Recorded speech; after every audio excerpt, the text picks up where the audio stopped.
The federal government owns a staggering amount of land.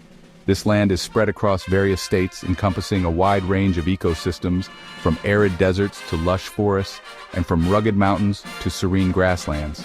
The sheer scale of these lands is mind-boggling, and their management is a colossal task.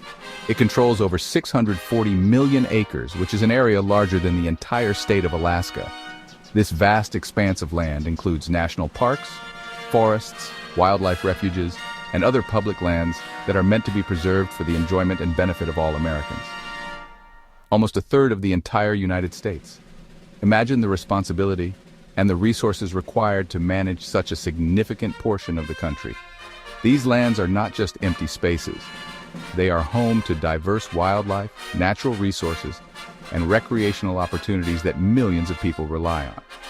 These lands are managed by agencies like the Department of the Interior and the Department of Agriculture.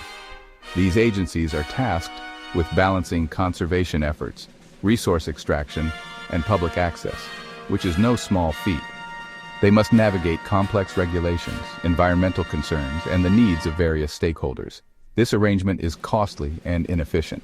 The federal government spends billions of dollars each year on land management, yet often struggles with bureaucratic red tape and conflicting priorities. This can lead to mismanagement, underfunding, and missed opportunities for better land use. It's time for a change. We need to rethink how we manage these lands to ensure they are used effectively and sustainably. This means considering new approaches and innovative solutions that can address the challenges we face today. This proposal calls for a bold solution: selling non-defense federal lands. By transferring ownership to private entities or state governments, we can reduce the federal deficit and streamline land management. This would allow for more localized and efficient use of these lands. This would reduce the federal deficit and empower states to manage their own resources. States are often better positioned to understand and address the unique needs and opportunities of their lands. They can implement policies that reflect local priorities and conditions, leading to more effective and responsive management. It would also create new opportunities for economic growth and job creation. By opening up these lands for development, recreation, and sustainable resource use, we can stimulate local economies and create jobs in rural areas. This can lead to a more prosperous and vibrant future for communities across the country. Maintaining federal lands is expensive. Taxpayers foot the bill for these vast holdings, yet see little return on their investment. The current system stifles economic development. Businesses face unnecessary hurdles when trying to operate on or near federal lands. Selling these lands would free up resources for more pressing needs. Imagine the possibilities if the billions spent on federal land management were redirected to education, infrastructure, or deficit reduction. States are better positioned than the federal government to manage land within their borders. They understand the unique needs of their communities and can tailor policies accordingly. Transferring control of public lands to states would promote accountability and local decision-making. States could decide how best to utilize these lands, whether for conservation, recreation, or economic development. This shift would lead to more effective management and greater local prosperity. The process of divesting federal lands must be careful and deliberate. This is not just a simple transfer of ownership. It involves a series of well-thought-out steps to ensure that the lands are managed responsibly and sustainably. The goal is to maintain the integrity of these lands while making them more accessible and beneficial to the public. This process requires collaboration between federal and state governments, as well as input from local communities and stakeholders who have a vested interest in the land's future. It starts with a comprehensive inventory and appraisal of all non-defense lands. Surveyors and appraisers play a crucial role in this initial phase. They meticulously measure and evaluate the land to determine its value and potential uses. This step is essential to ensure that the land is accurately assessed and that its value is fairly represented. The inventory process also helps identify any environmental or historical considerations that need to be addressed before the land can be transferred. This will ensure fair market value and transparency. Transparency is key to maintaining public trust throughout the divestment process. Detailed reports and documentation are created to provide a clear record of the land's value and the criteria used in its appraisal. These documents are made available to the public to ensure that the process is open and accountable. By maintaining transparency, the government can help prevent any potential disputes or misunderstandings about the land's value and the reasons for its sale. Congress must then pass legislation authorizing the sale of these lands. This legislative step is crucial as it provides the legal framework for the divestment process. Lawmakers debate and refine the proposed legislation to ensure that it addresses all necessary aspects of the land transfer. This includes setting guidelines for the sale, determining who is eligible to purchase the land, and establishing any conditions or restrictions that must be met. The legislation also outlines the roles and responsibilities of federal and state agencies in managing the transition. This legislation should establish clear procedures for public bidding and prioritize selling to states. Public auctions are a transparent way to sell the land, allowing for competitive bidding and ensuring that the land is sold at a fair price. By prioritizing sales to state governments, the legislation helps ensure that the land remains in public hands and is managed for the benefit of local communities. State officials work closely with federal representatives to facilitate the transfer and ensure that all legal and procedural requirements are met. The transition must also include a plan for managing national parks.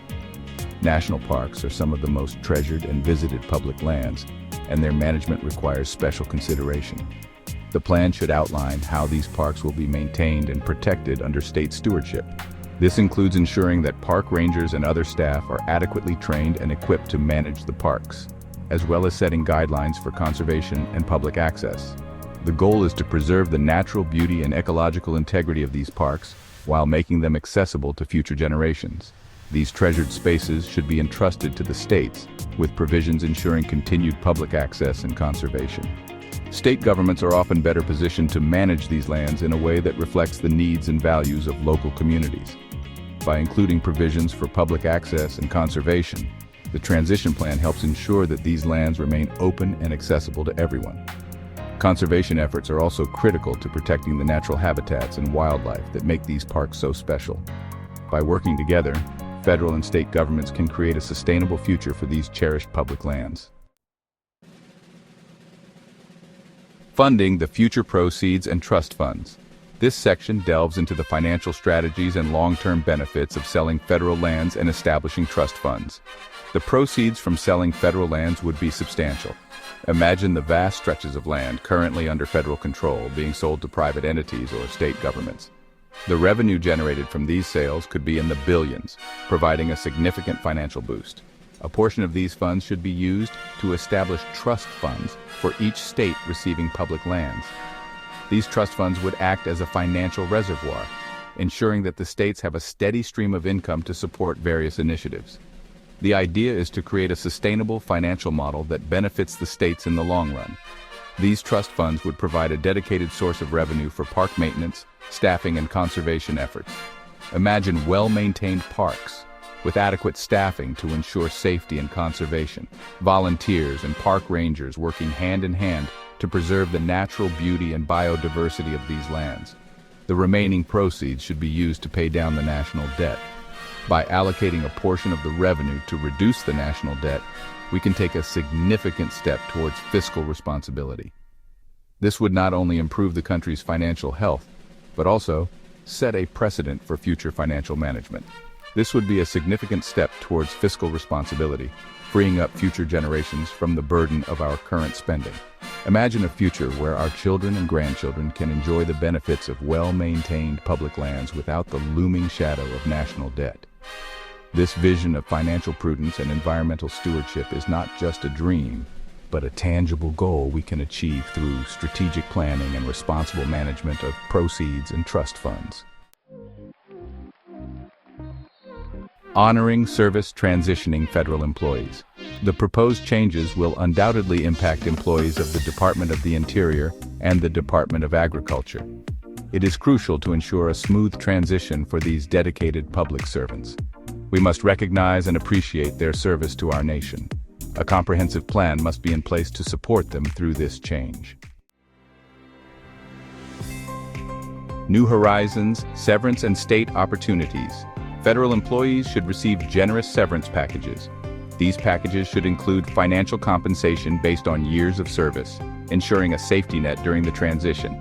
Many of these skilled individuals possess valuable experience in land management. States should prioritize hiring them for positions within their newly acquired parks and recreation departments.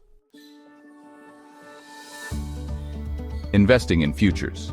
Retraining for the private sector. For those seeking opportunities outside government, retraining programs will be essential. Partnerships with private companies and vocational institutions can provide specialized training in fields like environmental consulting, land management, and tourism. Career counseling and job placement services should also be offered to guide individuals towards new career paths. A legacy of responsibility, a future of prosperity. Divesting non-defense federal lands is a bold but necessary step. It's about fiscal responsibility, local control, and economic opportunity. This proposal offers a path towards a more sustainable future. By empowering states, reducing the federal deficit, and supporting affected employees, we can create a brighter future for all Americans. Let's embrace this opportunity for positive change. Please subscribe to our channel, like this video, and share it with your friends. Your support helps us create more content like this.